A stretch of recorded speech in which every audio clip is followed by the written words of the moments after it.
আসসালামু আলাইকুম বন্ধুরা, তোমরা কেমন আছো? আলহামদুলিল্লাহ আমি ভালোই আছি।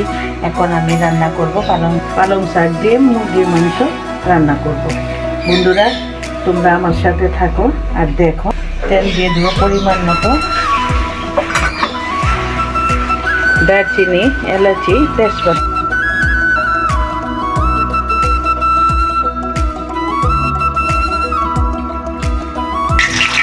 তেল দিব,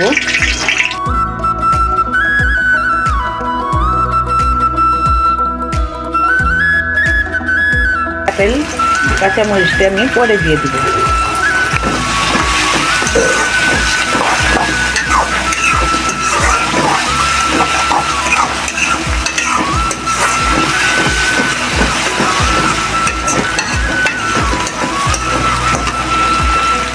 লবণ,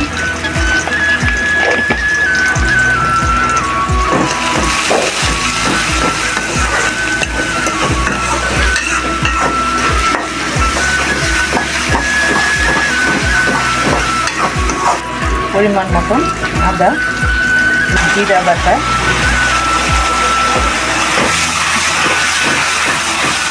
জিরা ধইনা বাটা,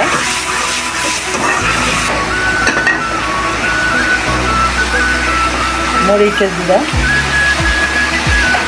জিরা,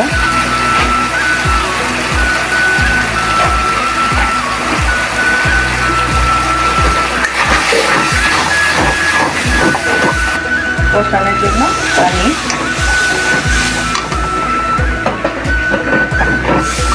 আমি ভালো করে কষায় নেব। গরম মশলা খুব সুন্দর করে কষানো হয়ে গেছে। দেখেন বন্ধুরা, তেলও ছেড়ে দিচ্ছে। মাংসটি দিয়ে দিব, মাংসটি দিয়ে ভালো করে কষায় শাকটি দিয়ে দিব। মাংসটি দিয়ে দিব,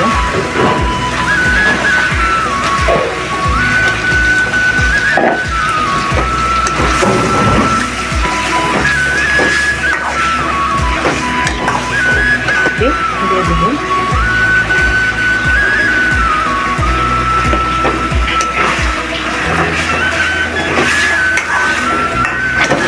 বন্ধুরা সুন্দর করে কষানো হয়ে গেছে।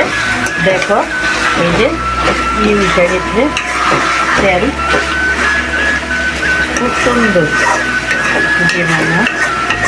এটা দিয়ে দিব, মাংস হয়ে গেছে। এখানে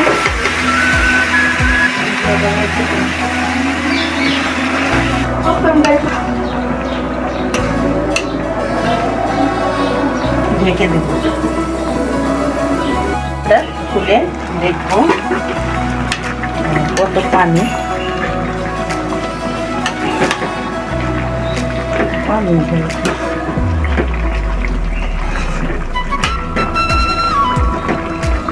কতটুকু হয়ে গেছে বন্ধুরা। পরিমাণ মতন চিনি দিয়ে দেবো।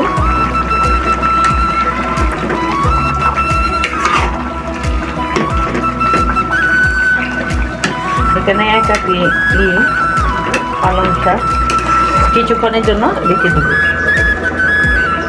বন্ধুরা কোথায় দেখবো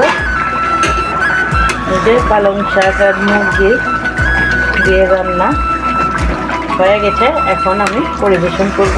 মুরগির মাংস দিয়ে পালং শাক রান্না করেছি।